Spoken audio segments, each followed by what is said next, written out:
Faleminderit shumë për vëmendjen, po nisim për urimin e një prej librave më të rëndësishëm, nëse jo më i rëndësishmi në vazhdën e librave jashtëzakonisht të kompletuar, Ushtria që nderonit jo vetëm autorin, por kauzën e veçantë, General Buja, Kuti Gjemaili, General Kudusi Lame, Profesor Galica, të gjithë ju pa përjashtim, zoti Dugolli, zoti Durim, zoti Alitja, nga ata që po i shoh, të gjithë pa përjashtim, adhetar, veprimtar, bashkohës, njerëz të cilët në një ose një formë tjetër keni qenë kontribues të jashtëzakonshëm për lirinë që ne sot e gëzojmë, dhe unë pa diskutim që jam shumë e nderuar që jam përpara jush sot në këtë akt ceremonial të përurimit të këtij libri, të këtij monumenti që flet për Ushtrinë Qlirimtare të Kosovës. Nga fitoria diplomatike UÇK-s tek gjykata e Hagës. Do të veçoj diçka nga nisja e librit, sepse kështu nis autori librin. Shpërthimi i luftës së armatosur në Kosovë ndodhi në një kontekst tepër të vështirë për drejtuesit e Ushtrisë Qlirimtare të Kosovës. Në rrafshin e brendshëm nuk ishte pa ndikim propaganda që synonte ta prezantonte Ushtrinë Qlirimtare të Kosovës si dorë e zgjatur e Serbisë. Ndërsa në skenën politike ndërkombëtare, propaganda serbe kishte mobilizuar të gjitha energjitë e veta politike, diplomatike, mediale dhe financiare për të krijuar imazhin se bëhej fjalë për një organizatë terroriste.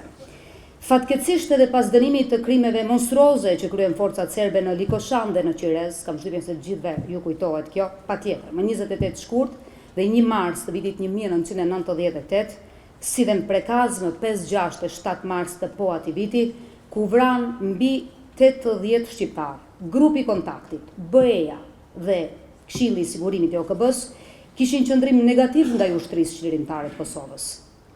Kthehemi në retrospektiv dhe analizojmë veprimet e asaj kohe. Aksionet e saj kundër forcave të armatosura dhe pjesëtarëve të aparateve represive serbe cilëshoheshin si akte terroriste, fatkeqësisht ajo që po mundohet sot në gjykatën tash quajtur ndërkombëtare të drejtësisë për krimet luftës, që po zhvillohet një gjykatë totalisht politike. E ku krerët e Ushtrisë Qlirimtare të Kosovës janë duke u ballavaquar në këtë betejë jo krejt të barabartë dhe jo krejt nga ajo çfarë mund të quajmë njerëzore. Në vazhdën e kësaj, patjetër që do të flas më vonë edhe Ramadan Avdiu, një veprimtar, ju e dini, e njihni, e keni jo veç bashkohës, por shok veprimtar të ilegalës, një. Faleminderit, të nderuar të pranishëm, intelektual, veprimtar të çështjes kombëtare, studiues, student, nderuar autori i librit, zotri Bardel Mahmuti. Është natësi ndër i veçantë që në emër të Departamentit të Historisë, Departamentit Themeltar të Universitetit të Prishtinës, që t'ju dëshiroj mirëseardhje, të shpreh përgëzimet e mia më sinqerta personale, por edhe në emër të departamentit më të vjetër, lidhje me një kontribut tepër të veçantë të rëndësishëm, i cili vjen e pa edhe një herë, edhe kësaj radhe pra, gjatë atë çfarë ndodhi me Ushtrisë Qlirimtare të Kosovës. Ne me student në vardimsi çdo ditë e pandalshëm diskutojmë lidhje me rolin, kontributin e personaliteteve. Diskutojmë për funksionin që ka pasur dhe rolin tepër të rëndësishëm në këtë rrugtim të popullit shqiptar Ushtria Qlirimtare e Kosovës. Padyshim diskutojmë edhe për këto kuadro që kanë nxjerrë departamenti pa. Kuadrot e departamentit tonë, themeltar të Ushtrisë Qlirimtare të Kosovës, krerët e kësaj organizate politike dhe ushtarake, sot ballafaqohen në Hagë në një proces kafkian edhe të padrejtë gjithsesi. Dhe po besoj që kjo do të dëshmohet edhe në vardimsi. Duke qenë kështu, ky libër është një kontribut tepër i veçantë dhe rëndësishëm edhe për studentët e universitetit, edhe për studiuest, edhe për ata njerëz që janë kurioztar për me pa me ditë më shumë nga dora e parë, nga një person i cili po sjell edhe një herë në kujtesën tonë, memorien tonë, një sër dëshmish, dhënash, me shumë peshë, të cilat do t'i analizojmë edhe do t'i vlerësojmë nga një këndvështrim kritik, objektiv, në mënyrë që përfundimisht të shohim se ku është problemi edhe qasja ndërkombëtare, po dhe historiografisë të huaj, se për historiografinë serbe po besoj dakordohemi gjithë, edhe njohim edhe kuptojmë në esencë.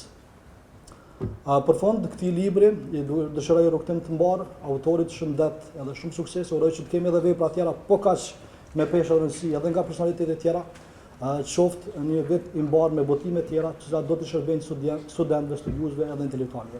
Faleminderit. Shumë faleminderit profesor Hasani. Siç edhe u thash pak minuta më përpara se betejat frontale të ushtrisë shërbimtare të Kosovës ishin vetëm njëra pjesë e organizimit të saj në luftë të hapur e të armatosur gjithmonë për të krijuar dhe për të kërkuar atë se çfarë mungonte, liria e Kosovës. Një tjetër betejë tepër e rëndësishme, po ajo ishte edhe fitoria e saj diplomatike. Përderisa të tjerët e quan organizatë terroriste, imagjinoni se çfarë mundi, se sa shumë njerëz punuam për t'ja hequr këtë nofkën e keqe dhe për të krijuar imazhin siç e meritonte. Natyrisht janë një numër i madh i njerëzve që e bën këtë gjë në organizime të ndryshme në atë periudhë kohore. Prandaj, zoti Avdiu ka ngrer me të drejtë disa pyetje të cilave sot ai besoi që do të kthej përgjigje. Urdhëroni zoti.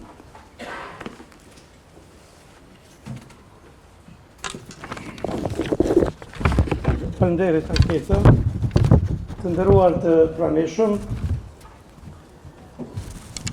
pas votimet e librave kurthet terminologjike në funksion të mohimit të gjenocidit në Kosovë, mashtrimet të madh dhe romanit Eskadronet e vdekjes, kronikën e Kasapane, veprimtari i njohur, politologu, studiuesi e shkrimtari Bardhyl Mahmuti, vjen sot para nesh me librin Ushtria Shkrimtare e Kosovës në shënjesër të vazhdueshme. Libri që po e promovojmë sot është një rrëfim ekskluziv në formë interviste apo bashkëbisedimi me editorin e gazetës Epoka e Re, zotin Muhamet Mafaj.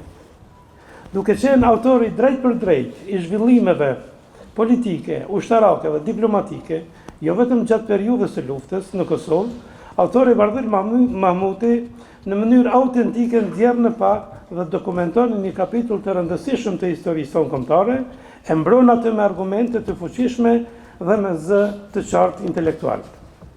Autori jo vetëm që rrëfen, por edhe analizon me thellësi zhvillimet politike, diplomatike dhe ushtarake, kur Ushtria Shkrimtare e Kosovës doli si mishërim i domosdoshëm i vullnetit të popullit të robëruar shqiptar për liri.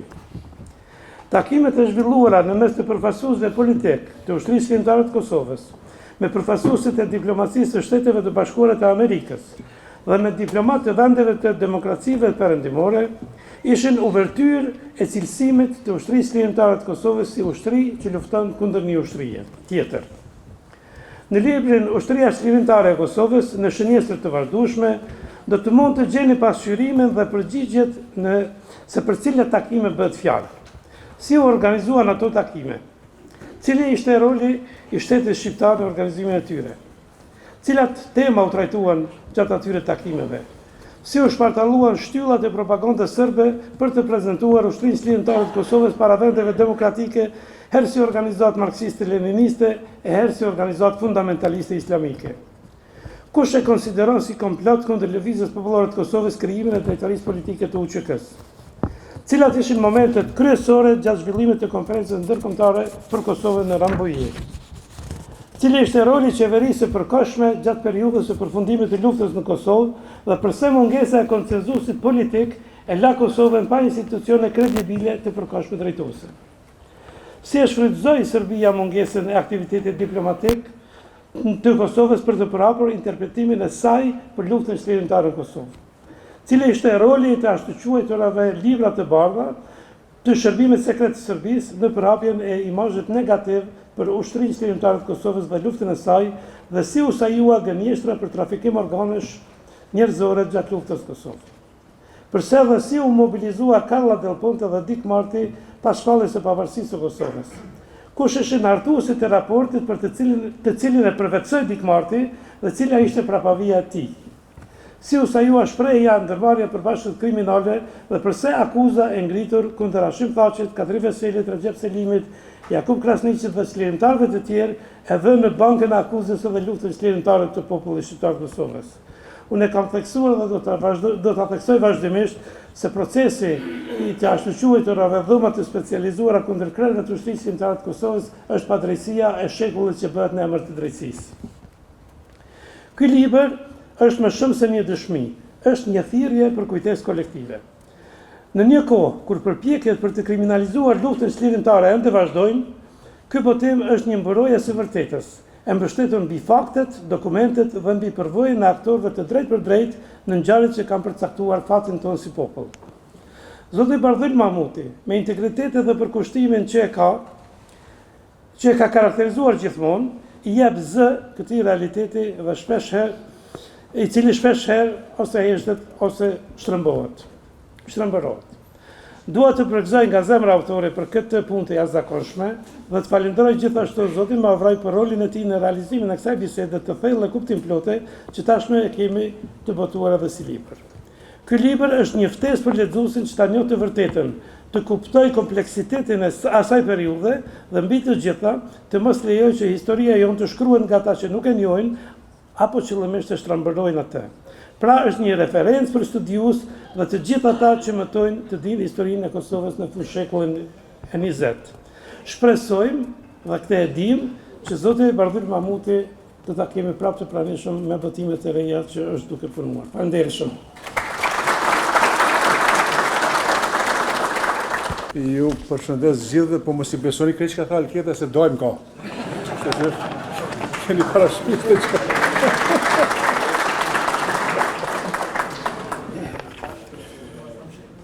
Unë mendova se që do të më thrasin për të lexuar këtë fjalë, pse me lexoj fort dopt, ja kom lanë Alketës për lexu, nërsa me flas kogja mirë, po ja që du ta lexoj këtë punimin tim, po sinqerisht është një vepër jashtëzakonshme kjo e Bardhylit. Bëja hajgare me një mikun tim, thash që të mbijam se ka kur qysh, po jam në ka të mirë. Kështu që ju përshëndes gjithë që keni ardhur dhe ju falenderoj gjithsesi. Kush dëshiron të mësoj të vërtetën lakuriqe për luftën e UÇK-s, duhet ta lexojë këtë libër. Nëse do ta mësoj të vërtetë. Ky libër I strukturuar në formë bashkëbisedimi në mes të Bardhyl Mahmutit, përfaqësues politik e diplomatik I Ushtrisë Shqiptare të Kosovës, dhe Muhamet Mavrajt, kryeredaktori I gazetës Epoka e Re, është një mrekulli vërtetësie për kohën kur zhvilluan këto ngjarje, gjurmëlënëse të një epoke që trandi qaqet më të mëdha politike, diplomatike dhe ushtarake të globit, dhe tani në kohën tonë, kur këto ngjarje po rikujtohen keq dhe mbrapsht për historinë dhe personazhet që ju prind këtyre të ndodhurave, që patën përmasa tragjike, heroike, por njëkohësisht liri sjellse të gjendën prapa grilave, ky libër vjen si një dhuratë faktësjellse. Shkash për këtë libër u mor për kujtimi I 25 vjetorit të miratimit të rezolutës 1199 të datës 16 qershor të vitit 1998 të Këshillit të Sigurimit të OKB-s, që nxorrin pa domosdoshmërinë e sqarimit të opinionit publik për zhvillimet politike dhe diplomatike të cilat sollën deri në heqjen e cilësimit të UÇK-s si organizatë terroriste. Një pjesë e konsiderueshme e këtij bashkëbisedimi ishte publikuar më herët në epokën e re, në gazetën Epoka e Re, ndërsa tani në këtë libër janë përfshirë të gjitha temat që kanë të bëjnë me pasojat e mungesës të aktivitetit të mirëfillt diplomatik të Kosovës pas përfundimit luftës dhe në veçanti ato të kohës së fundit. Ka kaluar kohë shumë e gjatë, më shumë se një çerek shekulli dhe është shumë vështirë të rikujtohen të ndodhurat e asaj kohe, sado gjurmëlënëse të kenë qenë. Jam falendërues për jetë autorit apo rrëfysit në këtë libër, zotit Bardhyl Mahmuti, për vërtetësinë e rrëfimtare të pasqyruar në këtë libër. Për të bërë të qartë se çfarë në esencë ndodhi në Kosovë, rreth Kosove dhe për Kosovën, që krijoi epokë dhe transformim shoqëror jo vetëm në rajon, por në mbar globin. Për herë të parë, pas një gjysmë shekulli ekzistence, u vu në veprim struktura më e madhe politiko-ushtarake e botës NATO-ja dhe atë pa e konsultuar fare Këshillin e Sigurimit të OKB-s, diçka që nuk kishte ndodhur asnjëherë më parë, diçka që vështirë mund të mendoj e lënë më të realizoj. Historia bisedimore dhe rrëfyese fillon më dendur nga fitoria e jashtëzakonshme diplomatike e UÇK-s me rezolutën 1199 të Këshillit të Sigurimit të OKB-s, kur lufta qëndrimtare e popullit të Kosovës njihej në vërtetësinë e saj qëndrimtare. E shkon gjendën tek gjykata e Hagës, një gjykatë që nuk e ka parë historia e gjykatave, të këtyre përmasave, asnjëherë dhe për asnjë rast. Gjykatat janë dhe do të duhet të jenë juridike dhe faktike e jo siç është kjo ekskluzivisht politike. Në këtë libër të rrallë, për nga vërtetësia, zë vend serioz sqarimi i manipulimit të paskrupull serb për të vrarët, të rëmbyrit dhe të zhdukurit gjatë luftës në Kosovë, që i gjejmë tek librat e bardhë, të tyre në botimet të vazhdueshme vit pas viti nga lufta e këndej, gënjeshtra, stisje, manipulime, tridhime, që fatkeqësisht shfrytëzohen edhe sot në gjykatën e Hagës kundër krerëve të ushtrisë shqiptare të Kosovës. Krimet e bëra nga pjesëtarë të forcave të armatosur ushtarake dhe policore serbe me uniforma të UÇK-s tani më janë të ditura botërisht, edhe pse edhe me to bëhet lojë në këtë gjykatë të shpifur. Do të duhet të ishte e mjaftueshme dëshmia pranuar nga vetë lider serb të asaj kohe për vrasjen zezon të 6 rinjve në kafenin Panda, në Pej, me qëllim që ky krim tu atribuohet shqiptarëve dhe UÇK-s, siç bën atëherë dhe në vazhdimsi e bëjnë. Ishte e ditur që në platformën qëllimtare të UÇK-s nuk figuronte asnjëherë diçka e tillë. Lufta e UÇK-s kishte në synim të vetëm shlirimin e Adheut nga pushtuesi i shekullor serb, e asesi të merrem me civilët serb që nuk mbanin faj mbi supet e tyre. Autori i këtë libër sqaron përveç të tjerësh edhe termin e shumë përdorur ilegal, që e gjejmë në shkrimet gjithandej shqiptarisë, për veprimet e fshehta të grupeve të ndryshme të organizuara kundër pushtuesve.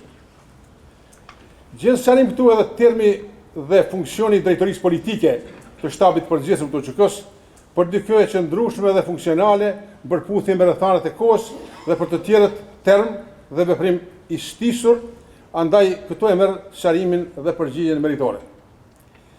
Përshkrimi i takimit të parë të përfaqësuesit të UÇK-s me diplomat amerikan është i jashtëzakonshëm, emocional, mbresënënës, në skajshmëri, jo vetëm për veçantin, por për peshën dhe rëndësinë e jashtëzakonshme që mendoj se do të kishte dhe në esencë pati për të rrjedhën e mbar të mëtemet luftës shqiptare.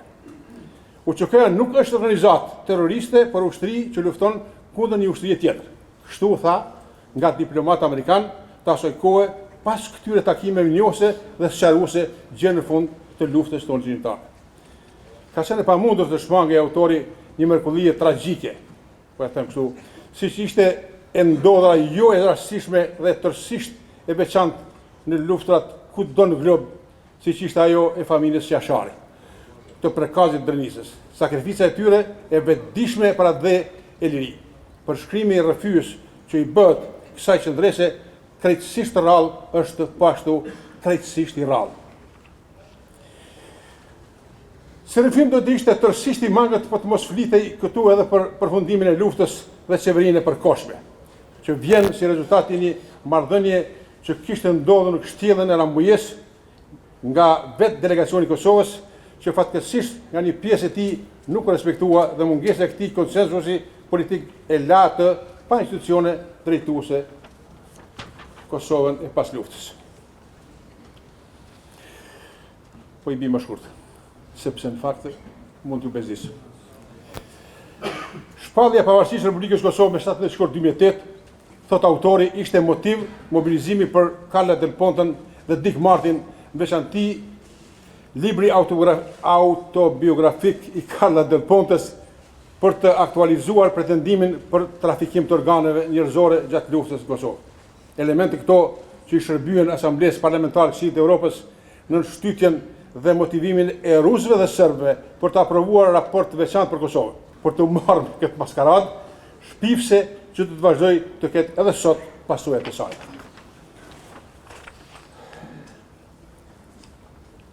Njerëzit që i prin luftës, i prin lirisë, i prin asaj që ishte mrekullia për kombin shqiptar, por që u pasua dhe u ndihmua nga gjitha qarqet më kredibile të botës, sot akuzohen dhe mbahen të burgosur që më shumë se 4 vjet e gjysmë. E po, e kam thënë edhe në mediat, nëse këta duhet dënohen, atër duhet dënohen edhe krerët e NATO-s, edhe ata të Amerikës, edhe ata të Anglisë, edhe ata e shumë të tjerë, sepse e ndihmuan një kreaturë si pas kësaj gjykate, si pas ka qenë një organizim për krime të përbashkëta. Kjo është vërtet një maskarade llojit vetë. Dhe ju them që mbetën të lirë ata që bën krimet, sa krime në për këtë Kosovë, shëtisin gjithandej botës e gjithandej Serbisë tyre, por çrimtarët tanë janë në burg. Ju falenderoj për durimin, e shkurtova pak sepse ka qenë.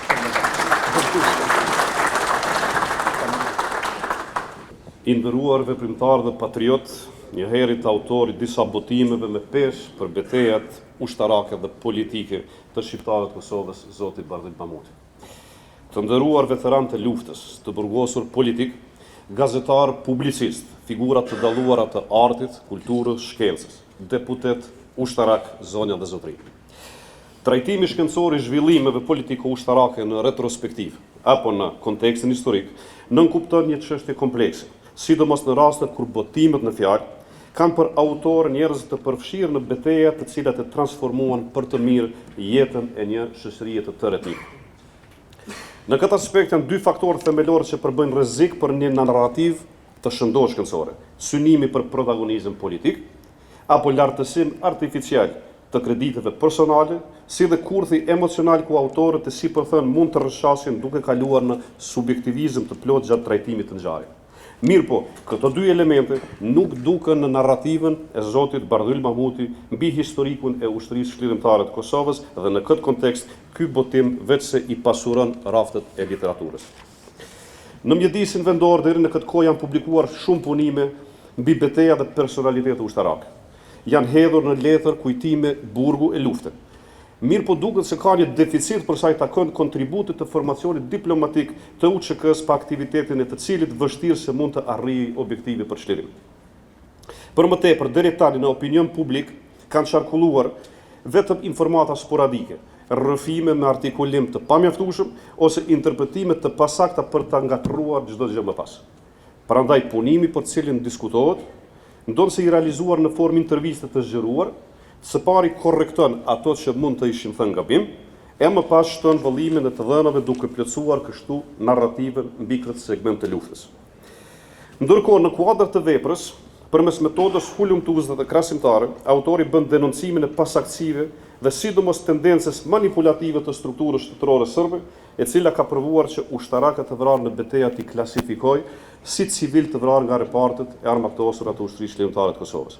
Për më tepër, mjeshtrisht janë hulumtuar rastet kur në materialet të cilat shërbimi informativ serb i ka plasuar në opinion si lista të civilëve të vrarë nga shqiptarët, shfaqen individ identiteti i të cilëve është sajuar, domethënë njerëz që nuk kanë jetuar kurrë. Për të argumentuar më mirë nivelin e propagandës diskutohet edhe rasti në Pej, ku në dhjetor të vitit 1998 6 serb vritën nga vetë forcat serbe për t'i akuzuar shqiptarët më pas. Në shkencë materialet klasifikohen mbi premisën e rinjësisë shkencore. Për më kuptueshëm, një punim mund të interpretohet si dobishëm vetëm nëse përmban të dhëna që nuk janë botuar më parë, ose edhe në rastet kur studiuesi ka vështrim tërësisht tjetër nga studiuesit paraprak. Në rastin e veprës së zotit Mamuti, ndonse gërshëtohen të dy anët, sërish fokusi kryesor qëndron të pasqyrimit disa informatave të cilat nuk kanë depërtuar më herët në opinionin publik. Si shembull konkret, mund të merret rrëfimi mbi kontributin e krejut të shtetit shqiptar zotit Fatos Nano, i cili në rrethana 8 komplekse i kishte mundësuar grupit diplomatik të UÇK-s një takim me ambasadorin amerikan Richard Holbrooke, takim që trasoi më pas rrugën për një partnership më të avancuar të shqiptarëve me faktorin ndërkombëtar. Përmes imazheve autentike dhe referencave serioze, brenda veprës argumentohen edhe krimet serbe, të cilat për të rrënuar imazhin e shqiptarëve ishin realizuar në uniformën UÇK-s. Prandaj janë shtruar në tavolinën shkencore veprimet e disa shqiptarëve të orientuar gabimisht, për të cilët autori gjithnjë përmes provave konkludon se ishin rekrutuar nga shërbimi serb. Ndërkohë, në mënyrë të vëmendshme, trajtohen vrasjet e intelektualëve shqiptar nga forcat serbe, sikurse rasti Femiaganit, nga i të cilit zoti Mamuti duket se ka pasur konsiderat. Për më tepër, këtu demaskohet edhe tentativa e strukturës shtetërore serbe për të manipuluar rastin e sipërthënë përmes hetuesës Danica Marinković, e cila ishte shndruar në instrument përndjekës të kriminalit të luftës Milošević. Në brendit të punimit në mënyrë të detajzuar është përshkruar dhe anatomia, mënyra e operimit, platforma, orientimi dhe qëllimet e LPK-s, e cila konsiderohet si një mjedis politik prej ku mori jetë ushtria çliritare e Kosovës. Kundrejt kësaj teme, pjesa më interesante ka të bëjë me sqarimin e pozicionimit ideologjik të saj, duke dhënë argumente serioze kundër ndërlidhjes së supozuar mes LPK-s dhe strukturës komuniste të Republikës së Shqipërisë. Më pas ka shumë pesë korrektimi apo kritika mbi përdorimin e disa nocioneve të gabuara në diskursin publik, sidomos në rastin e përkufizimit të lëvizjes popullore të Kosovës dhe formacioneve tjera të përafërta si organizata ilegale. Në këtë kontekst, zoti Mamuti e shtron diskutimin me bazë të fortë artikuluese dhe faktografike, duke apeluar të evitohet një cilësim i tillë, pasi që apelativi ilegal ka tjetër konotacion në fjalorin sociopolitik, krahasuar me atë çfarë përfaqësonin shoqëritë e sipërthëna kombëtare. Për opinionin publik, përfshirë këtu komunitetin shkencor, është më interes rrëfimi, sipas të cilit grupi diplomatik i UÇK-s, krahas tjerësh, e ka pasur për preokupim edhe shpartallimin e propagandës serbe, sidomos në atë pjesë ku pasqyrohej struktura luftarake shqiptare si lëvizje me prapavi konfesionale dhe jo si e motivuar kombëtarisht. Për të argumentuar këtë, zoti Mamuti ndan me publikun informata nga diskutimet me delegat amerikan, të cilët paraprakisht kishin kërkuar sqarime shtesë mbi këtë çështje. Ndërkohë bëhet e ditur se ka pasur një numër të konsiderueshëm takimesh në tryeza diverse ndërkombëtare, në të cilat është dashur të rrënohet propaganda sipërthënë, duke garantuar me fanatizëm se ekstremizmi fetar dhe platforma UÇK-s nuk takoheshin në asnjë pikë të vetme.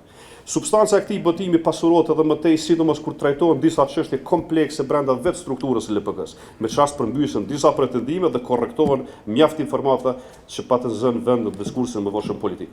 Njëkohësisht, me një artikulim fantastik, bazuar në kërkime precize, është përshkruar roli i ambasadorit William Walker në raport me aktet gjenocidale serbe, ndërsa duket tetë interesante dhe replika që zoti Mamuti bën ndaj pretendimeve për një rol destruktiv të zotit Adem Demashi në raport me idenë e bisedimeve apo zgjidhjes politike. Ndonse duket proces kompleks për ta përshkruar me pak fletë, megjithatë autori ka arritur të ndërtojë objektivisht një histori të shkurtër të procesit të Rambojës, duke qenë vetë një ndër protagonistët kryesorë në detyrat diplomatike të UÇK-s të përgjithësi, të dhënat të prezantuara në këtë botim lidhur me konferencën marrin rëndësi shtesë. Për studiuesit e historisë ka mjaft relevancë interpretimet që ndeshën brenda botimit në raport me zhvillimet në prapavi të bisedimeve shqiptaro-serbe. Në pjesën fundore të librit ka një diskutim të pasur rreth veprimeve të Carla Del Pontes, për të cilën zoti Bardhyl Mamuti me të drejtë shprehet se kishte rënë në ndikimin e shtetit serb. Në fakt, nëse lexohen me kujdes argumentet brenda këtij botimi, zonja në fjalë det të jetë të këtë qenë një surrogat, pra ka punuar nën direktivë duke mos pasur mendim personal në raport me çështjet e hedhura në publik.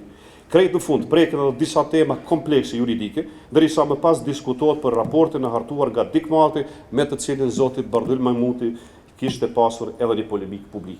Si konkluzion, Ushtria Shqiptare e Kosovës në shënjeste të vazhdueshme është një libër i rëndësisë kapitale për sa i takon historisë, pasi që në të gërshëtohet analiza objektive me rrëfimet apo kujtimet autentike të një personaliteti, kreditet e të cilët janë të larta në raport me aktivitetin kombëtar për shlirimin dhe pavarësinë e Kosovës. Ju falenderoj.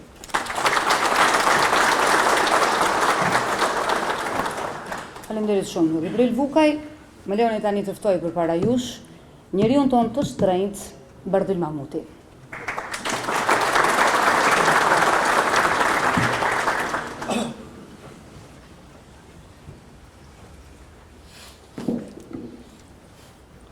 Të dashur pranishëm, miq, bashkëveprimtar, luftëtar të lirisë,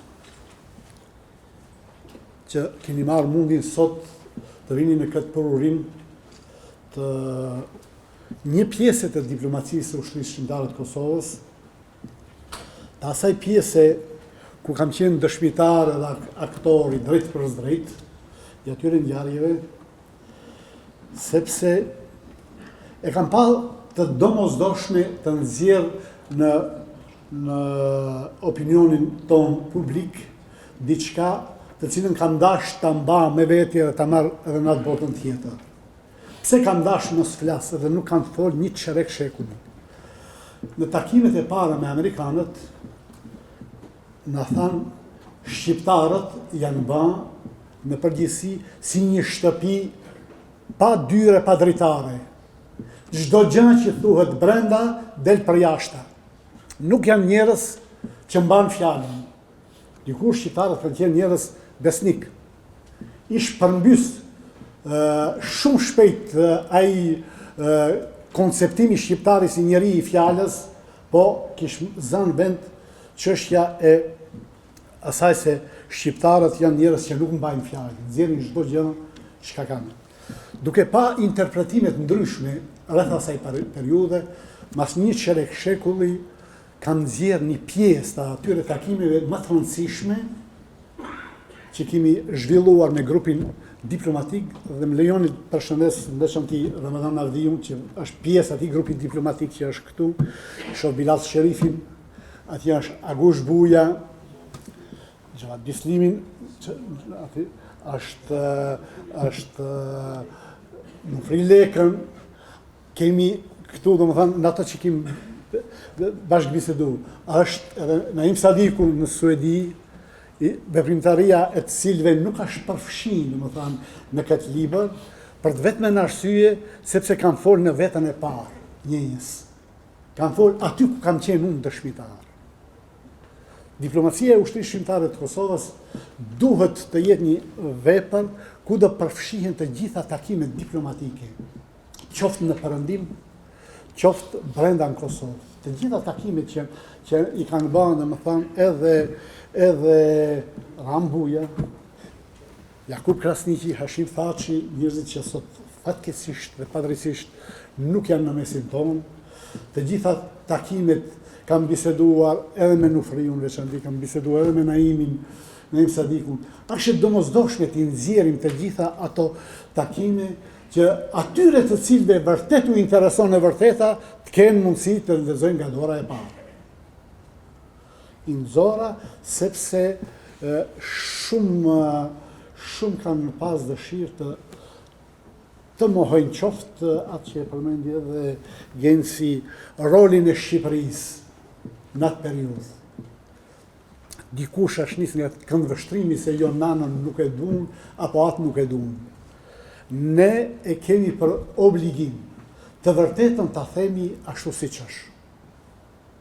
Kush ka qenë, është e parëndësishme, ka qenë kryeministër, ka qenë president, ka pas funksione shtetënore dhe ka dhënë rolin e vet dhe Kosova duhet të jetë mirënjohëse për çdo njeri që ka dhënë kontribut.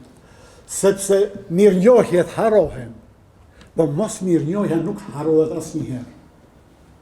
Në qoftë se ndonjëri që do të lexojë librin nuk është e vetën e vet në këto rrëfime që kam dhënë për grupin diplomatik, do ta di se jo që jam mos mirënjohës, nuk jam mos mirënjohës ndaj askujt, përkundër respektoj veprimtarinë e çdo kujt, po jam kufizu vetëm në ato veprimtari që unë kam qenë protagonist i ngjarjeve.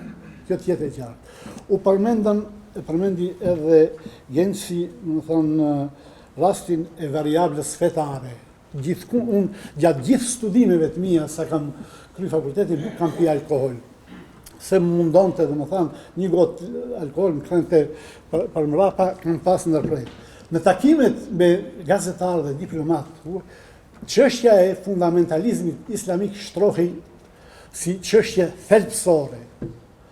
Edhe si ulshim, por si që një gotë raki, edhe të pyesi a janë fetare, si janë fetare, kuptimin praktikisht kurseja një kohë të rëndësishme për të ndriçuar diçka tjetër. E mos hupim kohë të sjellemi rreth të njëjtës çështje.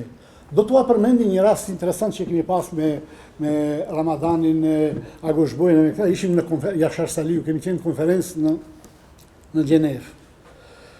Ishim mbi 200 gazetarë, edhe në atë kohë ka qenë Itartas, agjencia ruse. Gazetari Itartasit shtroi pyetjen, tha, sa fundamentalist islamik kanë radhët e UÇK-s? Domethënë, ka se ka shkallëzoi numrin. Qëllimi i gazetarit ishte të përqendrojë vëmendjen e gjithë gazetarëve të tjerë rreth variablës së komponentës islamike në radhët e UÇK-s.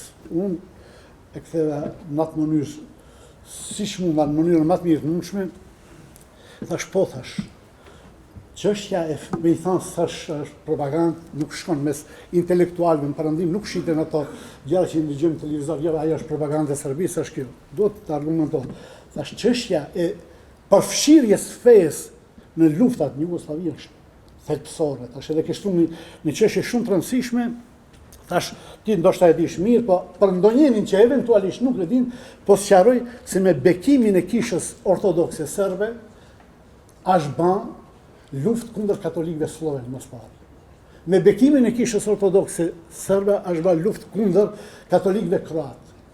Me bekimin e kishës ortodokse serbe është bën luftë kundër muslimanëve dhe katolikëve në Bosnjë dhe në fund me bekimin e kishës ortodokse serbe, është duke u bërë luftë kundër shqiptarëve, muslimane, katolike të pa fe, po që kanë për qëllim të shkatrojnë në tërësi, domethënë çështjen shqiptare në Ballkan. Kam kënaqësinë të tregoj, thash se fundamentalizmi ortodoks është tepër i përfshirë në luftën e ne. Dhe falti mobilizimit të madh, sot kanë ardhur në Kosovë luftojnë për Rusie, për Rumunije, për vendeve të fundamentalizmit ortodoks slav.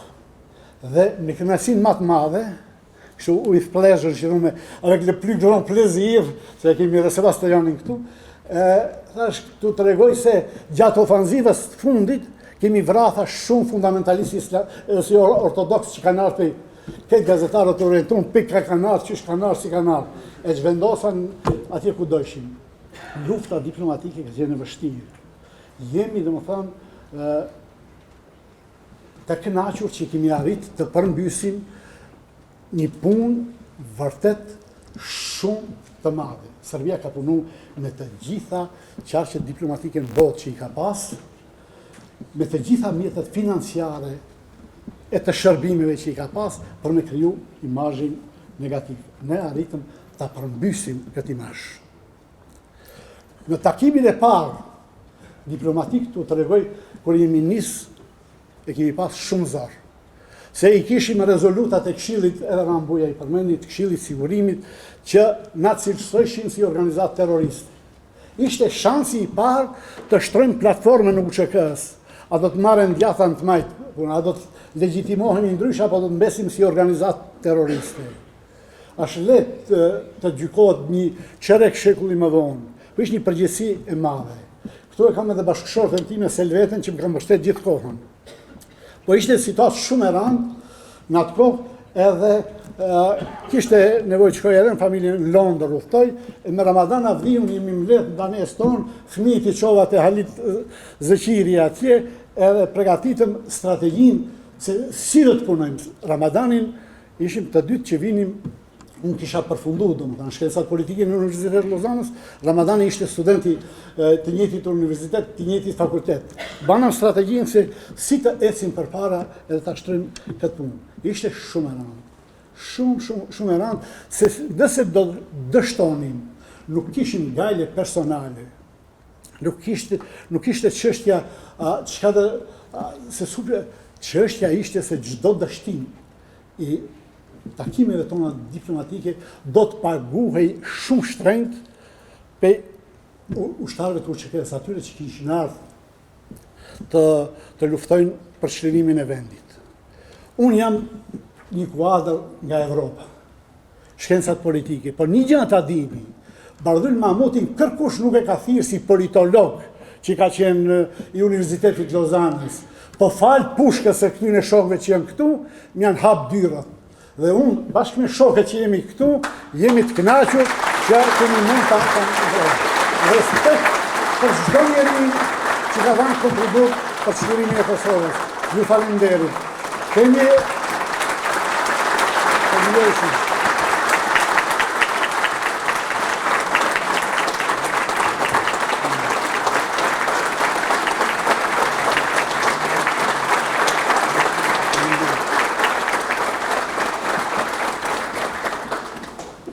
pas këtij turbinit është parapa një koktejl. Nëse dikush dëshiron të shtrojë ndonjë pyetje, bashkëbisedim jemi të hapur. Faleminderit. Ma merr punën time, zoti Mahmuti. Ti e di sa